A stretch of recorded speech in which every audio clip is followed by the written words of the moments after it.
I want us to do a thought experiment. I want you to take a minute and think about which one is scarier to you, a ghost or a zombie, and why. You can take a minute and pause the video to think about it. This isn't just some silly little icebreaker getting to know you game. I really want you to take this seriously. So pause the video and take a minute to think about it.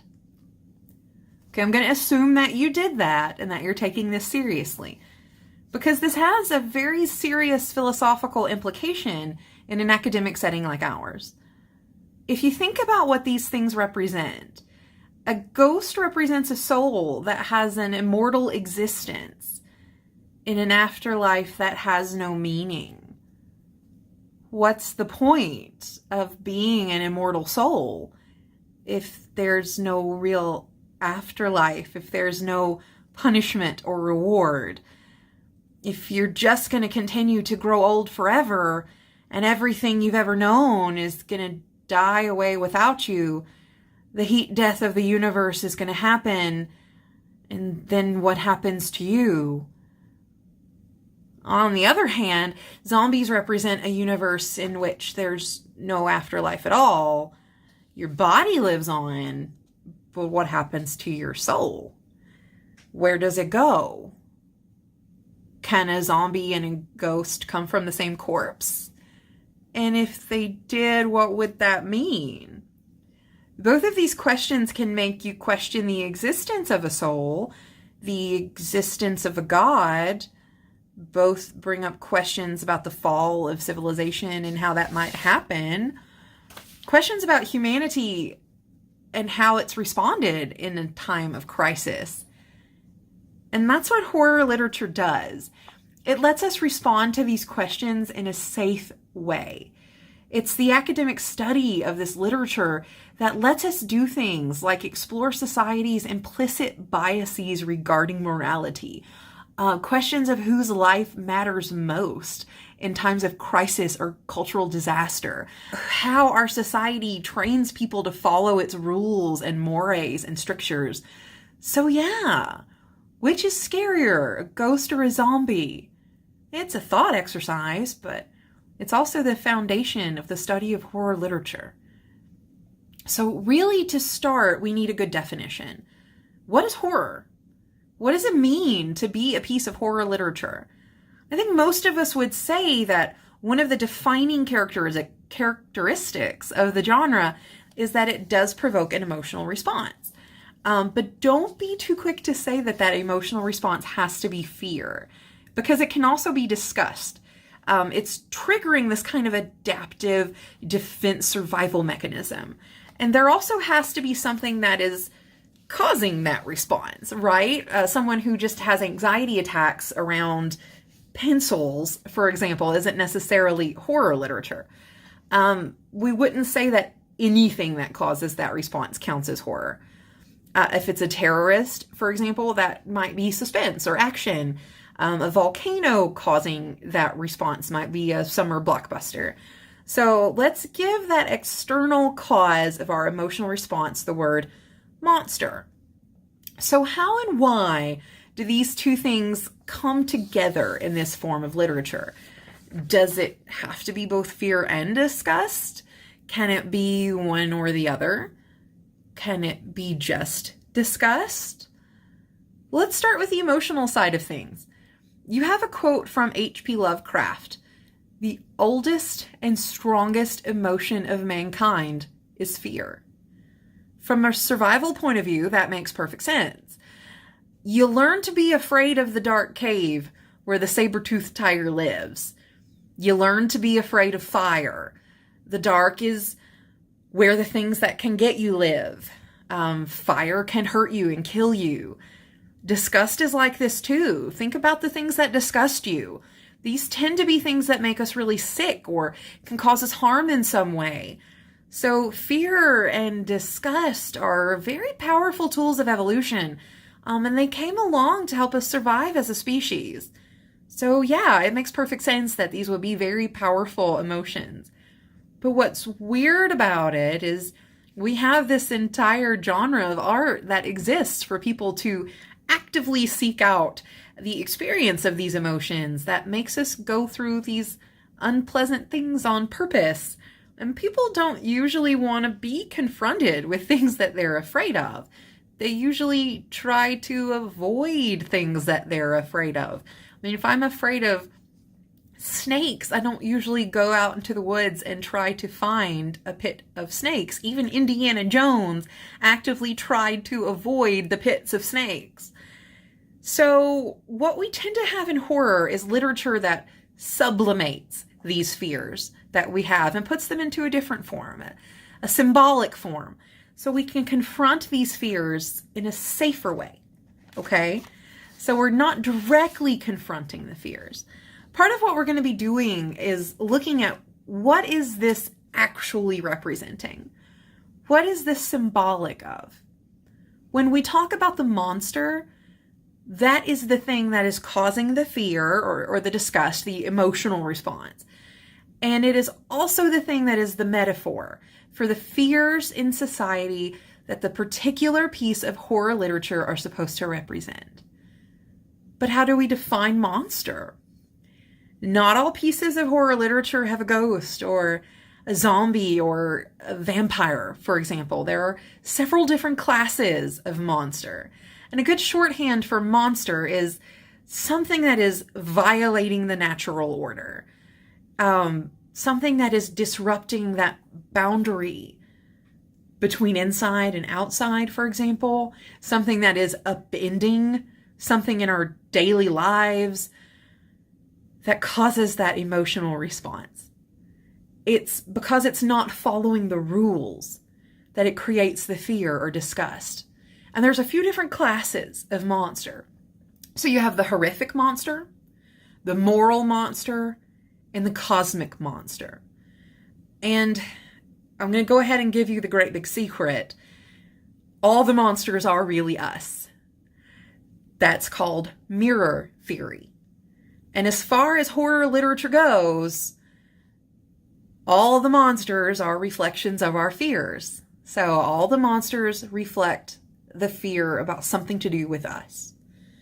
So if you start with the horrific monster, that one is reflective of danger and often of impurity in some way. So there's a lot of ways this comes about, but it has to do with violations, particularly violations of the way that we categorize the world. So it could be that you have two categories fused together, particularly when they're contradictory, like the living and the dead. And again, that's often like zombies, right? So you can have an idea of incompletion. So a head that's decapitated, but it's still talking to you. Or a hand that's moving on its own. Or again, zombies missing half their face. Human centipede falls under this category. Even something that's just completely formless. Sometimes you have those monsters that don't take a form. They're incorporeal, like an evil mist. And again, that violates our sense of boundary. And all of these would fall under the category of the horrific monster. And the next one is the moral monster. And this is every slasher film ever, right? Every serial killer ever is a moral monster. Every time the monster is explicitly a person. Some of them are very obvious, Hannibal Lecter, Dorian Gray. Some of them you do have to think about for a while. So Jason Voorhees, he does muddle the boundaries here a little bit. He's been to space. He can jump bodies by the end of that series. But when that series started, he was a grieving mother who just couldn't handle this tragedy that had happened in her family. Very much a person whose pain led them to act out and turned her into someone monstrous. They're just people who are devoid of the standard conscience and moral code. How they got there differs. Some of them are sympathetic. Some of them are purely evil. They're deviant. They're dangerous. They just don't abide by what we consider ethical norms. And what's scary about them is that any of us could become them We all have those impulses if we're pushed in the wrong way. And there's an entire storyline in Supernatural about this. That's the thing about moral monsters. That's why they're scary. We can become them in a much more obvious and scientifically provable way than we could become, say, a ghost. Even if we, do believe in ghosts. Now, the cosmic monster, some people call a transcendental monster. And what that represents is essentially our smallness, our powerlessness in the universe. This is the idea that there are things out there that are so much bigger than us that there's nothing we could do to stop them, even if we wanted to. Zombies can be defeated. Serial killers can be defeated. But these are your apocalypse gods. These are your eldritch beasts. This is the idea of our own ultimate nothingness. This is the idea of the nothingness of the universe, that there is nothing beyond us, that we are these tiny, insignificant ants in the middle of a cold and emotionless vastness that is so far beyond not caring about us that there's just not even anything there to not care about us to begin with. It's a very nihilistic kind of horror. And for a lot of people, it's the hardest one because there's nothing to even fight. And that brings us to the next obvious question, which is, why in the world do people like this? Why do people enjoy horror literature? All the things that come with it. And the short answer is, it's empowering. It brings us something, or we wouldn't do it. And this is what's called the paradox of horror. These are unpleasant emotions, and we don't like feeling them. So why do we do it over and over and over again? We don't like being scared. So why do we actively seek being scared? We don't like being disgusted. So why are we lining up for the next Eli Roth movie? It's kind of like a roller coaster, for example. So you have these feelings of fear and disgust, but the idea is that these feelings of fear and disgust aren't the payoff, they're the price. So if they're not the payoff, something else has to be. And that's what a lot of the academic community has been talking about for the last few decades. This question of, well, what is the payoff? And there are several different theories about this. So here are some of the different theories. The first is it's the simple idea of catharsis, which is just adrenaline, basically. Your brain can't tell the difference between stress from situations that are real and situations that are not. It just feels stress. So if you're tensed up and you're stressed out from reading or watching something that's intense and scary, your brain doesn't know that that's a simulated situation that you're not really experiencing. It still releases that adrenaline. And you still get that same sense of relief or release. It's almost euphoria after that danger has passed. So after you finish reading that book or watching that movie, or after you get off the roller coaster or you come out of the haunted house, whatever it is, and you're safe, that's a very good feeling. It's like, that old joke, why do you hit yourself in the head with a hammer? Well, because it feels so good when you stop. And that's the idea of catharsis. It's the release of adrenaline after this intense buildup and release of emotion. And it also explains why people tend to seek this kind of stuff out during really stressful periods of their lives. It helps you get some of that emotion out in a safe and constructive way. And the next theory is called hedonic reversal. That's kind of a big term, but it's a fairly simple concept. Those of you who like spicy foods already understand hedonic reversal. And those of you who don't already understand the basic concept of hedonic reversal, you already do, even if you don't get it.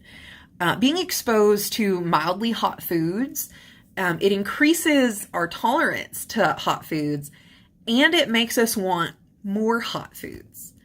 So you start out maybe with a little jalapeno, and the next thing you want is a habanero, and before you know it, you're eating ghost peppers.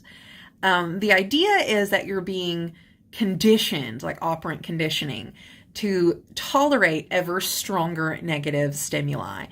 And we get exposure to a little bit at a time. It's very Pavlovian conditioning. It's operant conditioning.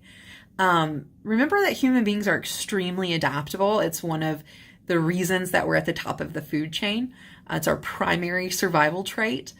And under the theory of hedonic reversal, with repeated exposure to things that were once negative, like spicy foods, or in the case of horror literature, scary things, over time, these actually become pleasurable. We adapt to them. So it's a survival mechanism, kind of like military training survival games for our brains. So instead of this negative stimulus, it over time gives us the opposite payback, which allows us to take control of the situation. It's kind of like hacking our brains. A man named Paul Rosen, who's a theorist, calls it benign masochism. So it's something that's relatively safe. It's not going to physically hurt us. We know we're not in danger. We like the pain because it gives us an adrenaline boost. He calls it mastery of the mind over the body. The evolutionary psychology take on it is that this is the way that we learn. Storytelling is very unique to humans as far as we know. No other species tells stories. If I can tell a story about this thing that happened and other people listen to the story, they can relive it without danger. So this is what happens when we're watching a movie. We think, well, if I were in this situation, I wouldn't run up the stairs. That's stupid. Or why are you going that way? Why don't you get in the car and drive to safety? From a survival standpoint, that's really smart. One of the reasons that humans have lasted as long as we have is our ability to do this. We don't have a lot of defenses. We don't have sharp teeth. We don't have claws. Our skin isn't tough. But we don't actually have to be in the dangerous situation to be able to work through the scenarios to figure out how to survive them. So we can learn from them and then know how to survive them if we are put in the dangerous situations. And finally, with, more of your moral monsters or even your cosmic monsters, it just makes us feel good to see good beat evil. It makes us feel like we have a sense of power. We don't often feel like we have a lot of power in this world. So there's very clear cut in a lot of horror texts. There's not a lot of ambiguity. A lot of times when we like that. So there you have it. That's your introduction. I look forward to talking with you guys about this a lot more.